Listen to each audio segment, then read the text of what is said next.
Nah, kaitannya dengan kolom kosong, kalau kampanye itu sebenarnya tidak bisa. Kolom kosong atau kotak kosong ini adalah bukan peserta pemilu. Namanya kolom kosong ini tidak bisa melakukan kampanye, Mas.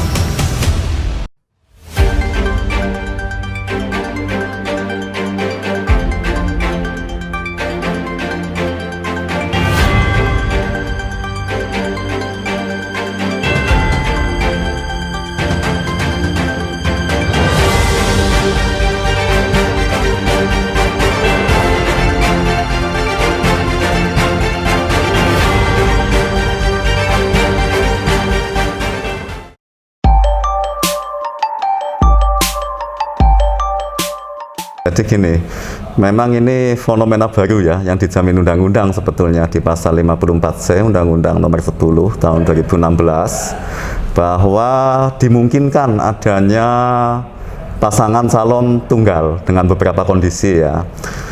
Nah, ketika ada pasangan calon tunggal, maka di sana akan disandingkan dengan kolom kosong yang populer disebut di publik mungkin ya, itu kotak kosong ya, kotak kosong.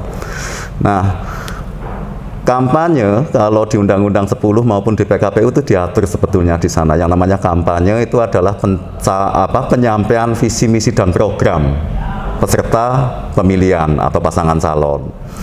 Sehingga di sini kalau yang bisa kampanye itu adalah pasangan calon yang mempunyai visi misi. Kemudian pelaksana kampanye itu juga adalah diatur di sana, tim yang dibentuk oleh peserta atau oleh pasangan calon. Nah, kaitannya dengan kolom kosong, kalau kampanye itu sebenarnya tidak bisa melakukan kampanye dari definisi kampanye yang ada di undang-undang. Karena kolom kosong atau kotak kosong ini adalah bukan peserta pemilu dan tidak mempunyai visi dan misi. Kemudian kolom kosong ini juga tidak bisa membentuk tim kampanye maupun pelaksana kampanye. Sehingga secara normatif yang namanya kolom kosong ini tidak bisa melakukan kampanye, Mas. Yang bisa dilakukan kolom kosong itu adalah disosialisasikan. Nah, tinggal himbauan kami dalam mensosialisasikan ini tentunya juga tidak asal mensosialisasikan ya di sana. Ada rambu-rambu juga ketika mensosialisasikan ini sebetulnya bahwa baik pasangan calon maupun kolom kosong ini sama-sama boleh dipilih, sah secara konstitusi untuk dipilih. Pemilih boleh memilih pasangan calon, boleh juga memilih kolom kosong sebagai alternatif apabila tidak pas atau tidak cocok dengan visi misi program ataupun tidak cocok dengan pasangan calon, boleh memilih kolom kosong ini. Cuma dalam mensosialisasikan kami berpesan jangan sampai terjebak dalam kegiatan-kegiatan ataupun hal-hal nanti yang menyinggung masalah ujaran kebencian, isu sara maupun hoax ya. Nanti sosialisasi ini lebih pada cara-cara berpolitik yang dewasa ini. Disosialisasikan saja bahwa memang kolom kosong itu boleh untuk dipilih. Pasangan calon juga sama, pasangan calon boleh dipilih, kolom kosong boleh dipilih. Tinggal nanti hak pemilih untuk menentukan mana yang akan dipilih. Itu, Mas.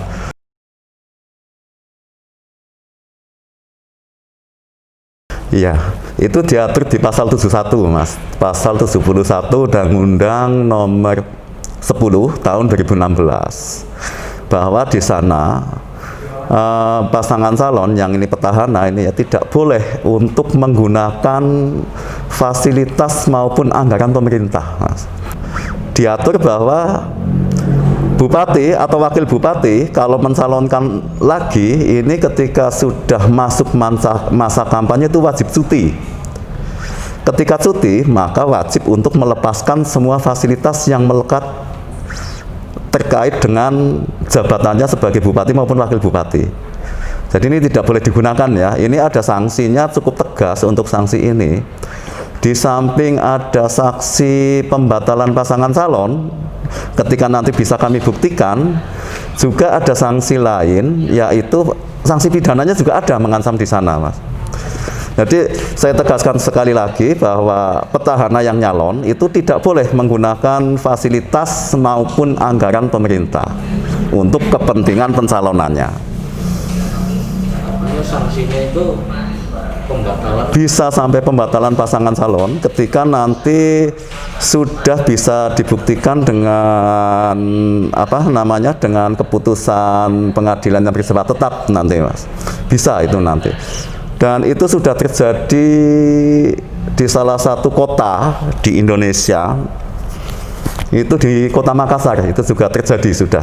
Sehingga waktu itu Kota Makassar ada 2 pasangan calon, yang satu bisa dibuktikan menggunakan anggaran pemerintah yang notabene itu incumbent, akhirnya dibatalkan, sehingga di Makassar hanya ada 1 pasangan calon walaupun tadinya ada 2 itu, Mas. Jadi ini di Kebumen pun misalnya sampai menggunakan walaupun 1 pasangan calon pun ancaman itu tidak berarti tidak ada itu, Mas.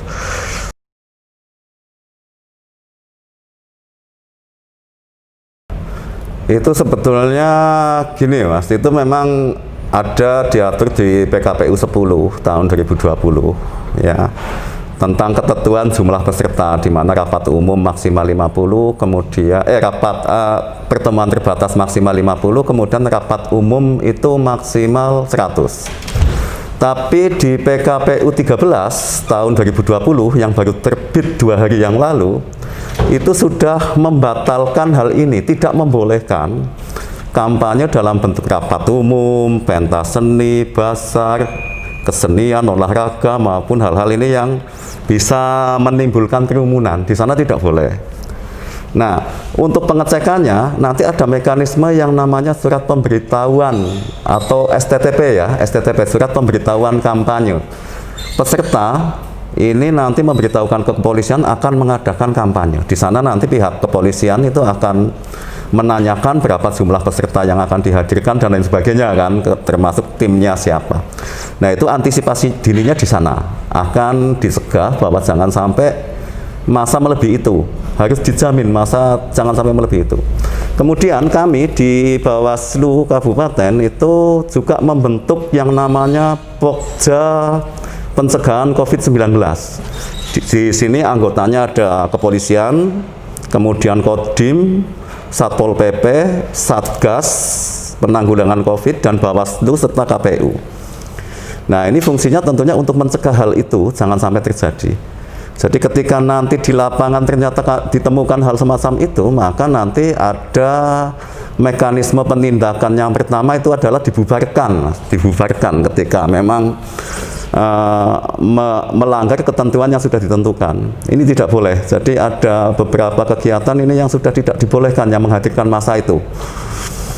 Nah, ini tentunya sebuah komitmen pemerintah dan penyelenggara pemilu bahwa menjamin proses pelaksanaan Pilkada 2020 ini tidak akan menimbulkan ledakan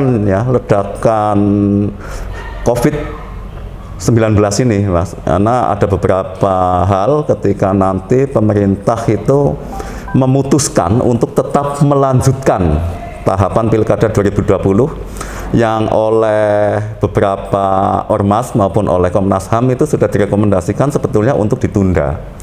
Jadi ini pemerintah tetap melaksanakan, tapi dengan menjamin bahwa kepatuhan terhadap protokol COVID dalam pelaksanaan Pilkada ini akan ditegakkan. Sehingga kami menindaklanjuti ini dalam bentuk kelompok kerja untuk penanggulangan pencegahan COVID-19 ini.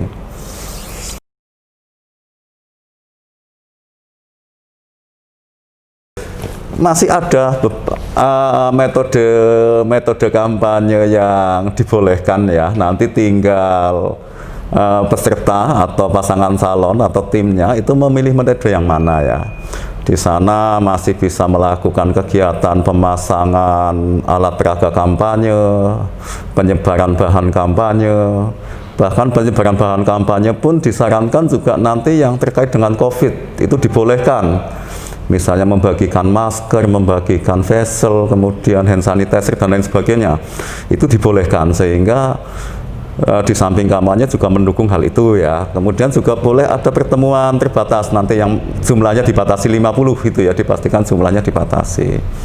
Kemudian juga ada debat publik, ada iklan di media massa, kemudian ada beberapa bentuk model kampanye lain yang bisa dipilih oleh peserta ya, tidak harus dengan rapat umum atau pentas seni ataupun arak-arakan ya, tapi ada metode yang nanti bisa digunakan, termasuk juga metode daring ya. Metode daring ini melalui media sosial ini juga boleh dilaksanakan.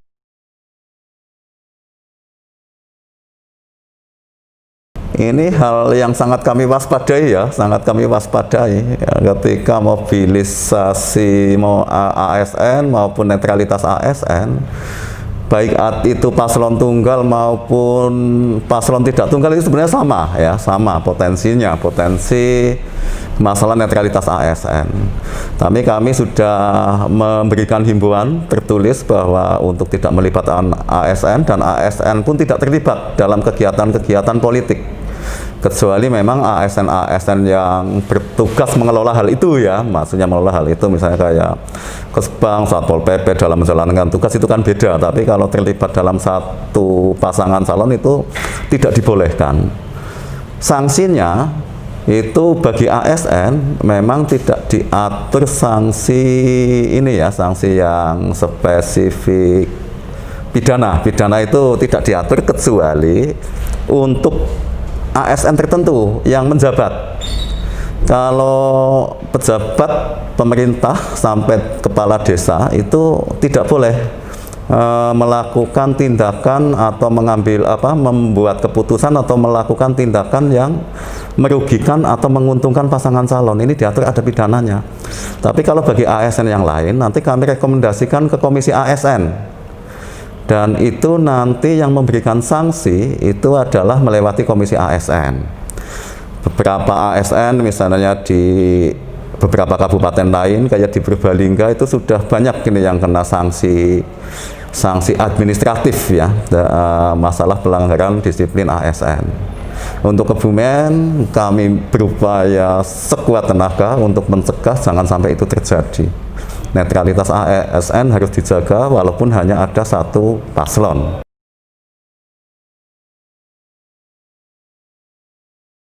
Nah, ini yang tidak diatur memang. Jadi kaitannya kolom kosong itu baik di undang-undang maupun di PKPU belum diatur ya.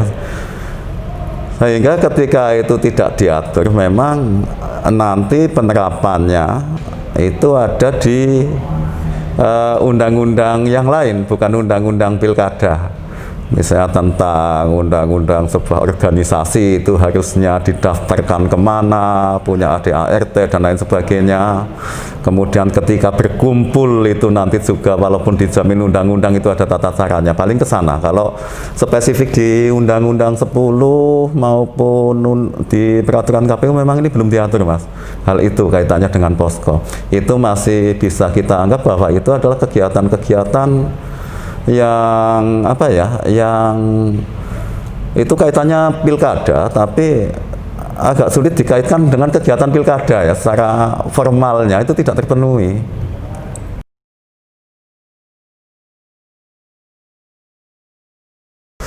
Ya, tugas Bawaslu itu sudah diatur ya di Undang-Undang 7 tahun 2017, tapi secara global saya sampaikan di sini untuk lebih mudah dipahami bahwa tugas Bawaslu itu adalah melakukan pengawasan ya, utamanya melakukan pengawasan tahapan pelaksanaan pilkada maupun pemilu.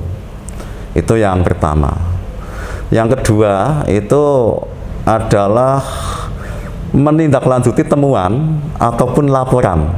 Jadi Bawaslu punya kewajiban untuk menindaklanjuti dugaan-dugaan pelanggaran yang ada, baik itu pidana, administratif, kode etik maupun pelanggaran lainnya. Itu fungsinya di sana. Kemudian ada tugas spesifik juga yang diamanatkan ke kami, yaitu mencegah adanya politik uang. Ini spesifik diatur di undang-undang, itu mencegah politik uang. Kemudian tugas yang cukup penting juga adalah partisipasi masyarakat dalam pengawasan pemilu, adanya pengawas partisipatif. Jadi kami menginginkan adanya partisipasi masyarakat untuk peduli dengan proses pilkada, supaya pemilu maupun pilkada ini dilaksanakan sesuai asas dan sesuai aturan. Intinya taat asas dan taat aturan, itu yang harus kami pastikan di sana. Pesan kami tentunya ada tiga unsur ini yang bisa melaporkan pelanggaran pemilu, yaitu peserta pemilu, pemantau pemilu, dan satunya adalah masyarakat yang memiliki hak pilih. Sehingga pada hakikatnya ketika masyarakat yang memiliki hak pilih itu berhak untuk mengawasi pelaksanaan pemilu maupun pilkada. Gunakan hak itu, minimal berani memberikan informasi ke kami, ataupun syukur sampai melaporkan ketika menemui pelanggaran-pelanggaran baik itu pemilu maupun pilkada. Sebagaimana slogan kami bahwa bersama rakyat awasi pemilu, bersama Bawaslu tegakkan keadilan pemilu, itu Mas. Apalagi ini situasi pilkada yang dilakukan 2020 ini adalah situasi luar biasa ya. Pilkada di Kabupaten Kebumen diikuti oleh paslon tunggal, kemudian juga di tengah pandemi, sehingga jangan sia-siakan momentum ini, bahwa rakyat yang berdaulat, rakyat yang menentukan pemimpinnya.